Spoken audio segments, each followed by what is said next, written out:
अस्सलामु अलैकुम वरहमतुल्लाहि वबरकातुहू। रब्बि इश्रह ली सदरी वयस्सिर ली अमरी वहलुल उक़दतम मिन लिसानी यफ़क़हू क़ौली। अल्हम्दुलिल्लाहि रब्बिल आलमीन। आयत नंबर 94। रब्बि फला तजअलनी फिल क़ौमिज़ ज़ालिमीन। तो ए मेरे रब, मुझे जालिम लोगों में शामिल ना करना। यानी ए मेरे रब, अगर वो अजाब मेरी ज़िंदगी में आ जाए। यहाँ पर नबी सल्लल्लाहु अलैहि वसल्लम अल्लाह रब्बुल आलमीन से दुआ कर रहे हैं, जिनकी इन जालिमों को धमकी दी जा रही है, तो मुझे इन जालिम लोगों में शामिल ना करना, बल्कि मुझे इनसे अलग रखना। यहाँ अज़्ज़ालिमीन से मुराद अहले मक्का के वो लोग हैं जो ईमान लाने से इनकार करते, शिर्क करते, हक की तकज़ीब की वजह से अजाब के मुस्तहिक हो रहे थे। सूरत अल इंफाल में भी अल्लाह रब्बुल आलमीन फरमाते हैं, इस फितने से बचो जो सिर्फ इन लोगों को नहीं पहुंचेगा जिन्होंने जुल्म किया, क्योंकि जब किसी कौम पर इज्तमाई अजाब आता है तो इसके असरात दूसरों तक पहुंच सकते हैं, यानी कि उसमें नेक लोग भी हो सकते हैं। इसलिए नबी सल्लल्लाहु अलैहि वसल्लम अल्लाह ताला से दुआ किया करते थे कि अगर मेरी ज़िंदगी में वो अजाब आ जाए तो मुझे इन जालिमों के साथ शामिल ना करना। मैं इनके शिर्क व जुल्म से बरीउज़्ज़िमा हूँ। इंसान को बुरे लोगों से अपने ताल्लुक व बस्तगी के बारे में बहुत मोहतात रहने की ज़रूरत है, क्योंकि इंसान दुनिया में जिन लोगों के साथ रहता है क़यामत के दिन उन्हीं के साथ उठाया जाएगा। यहाँ नबी सल्लल्लाहु अलैहि वसल्लम अल्लाह ताला से दुआ कर रहे हैं कि या अल्लाह, मेरे इन जालिमों से कोई ताल्लुक नहीं, मुझे इनके साथ शामिल ना करना। इसके बाद आप देखें कि शैतान का मामला आ गया, कि शैतान के मामले में भी गफलत नहीं होनी चाहिए।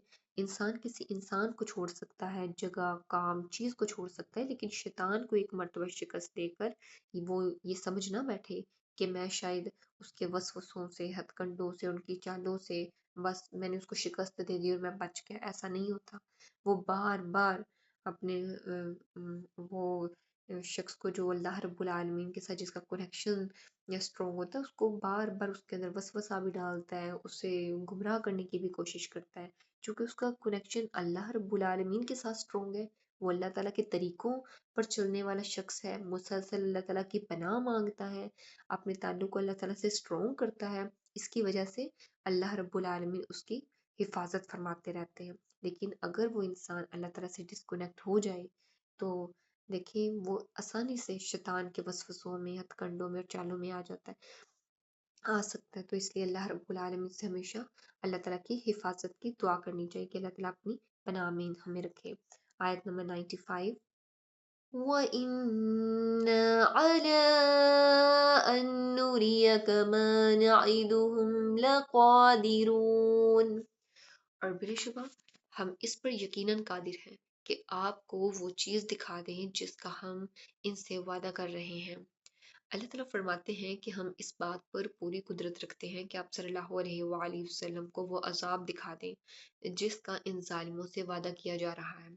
यानी अहले मक्का को जो वईद सुनाई जा रही है वो महज धमकी नहीं, बल्कि अल्लाह रब्बुल आलमीन का सच्चा वादा है, और वो जब चाहे इसे नाफिज कर सकता है।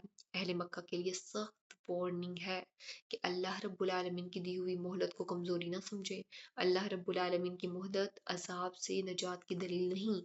अल्लाह रब्बुल आलमीन जब फैसला फरमाता है तो इसके अजाब को कोई रोक नहीं सकता। इसलिए अगर अल्लाह रब्बुल आलमीन आप लोग को चांस दे रहे हैं तो उस चांस को अल्लाह ताला की ये ना समझे कि ये हमारी निजात का सबब है या हमें अल्लाह ताला हमसे बड़ा राजी है। ऐसा कुछ नहीं है। अल्लाह ताला इंसान को आजमा रहे होते हैं, वॉर्न कर रहे होते हैं, उन्हें चांस दे रहे होते हैं कि शायद ये बाज आ जाए। तो हमें अल्लाह रब्बुल आलमीन के अहकामात के मुताबिक जिंदगी गुजारनी है इंशाल्लाह।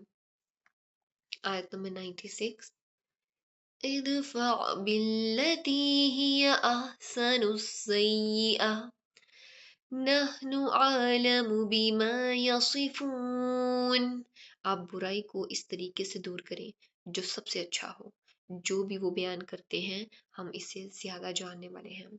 अल्लाह ताला नबी सल्लल्लाहु अलैहि वसल्लम को हुक्म देते हैं कि मुखालिफिन की असय्याह यानी बुराई, बदजुबानी और तकलीफ का जवाब इस तरीके से दें जो अहसन हो, अच्छा हो, बेहतरीन हो, सब्र, मुआफ़ी, नरमी और अच्छे इखलाक के जरिए।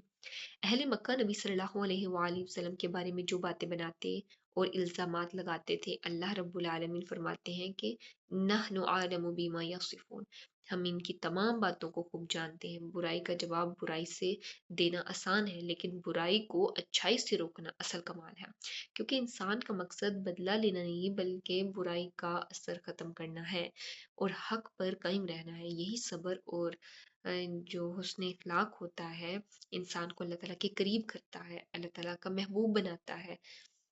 اللہ رب العالمین سے دعا ہے کہ وہ ہمیں بھی توفیق دے کہ ہم برائی کا جواب اچھائی سے دیں۔ آمین وآخر دعوانا ان الحمد للہ رب العالمین سبحانک اللہم وبحمدک نشہد ان لا الہ الا انت نستغفرک ونتوب الیک۔ السلام علیکم ورحمۃ اللہ وبرکاتہ۔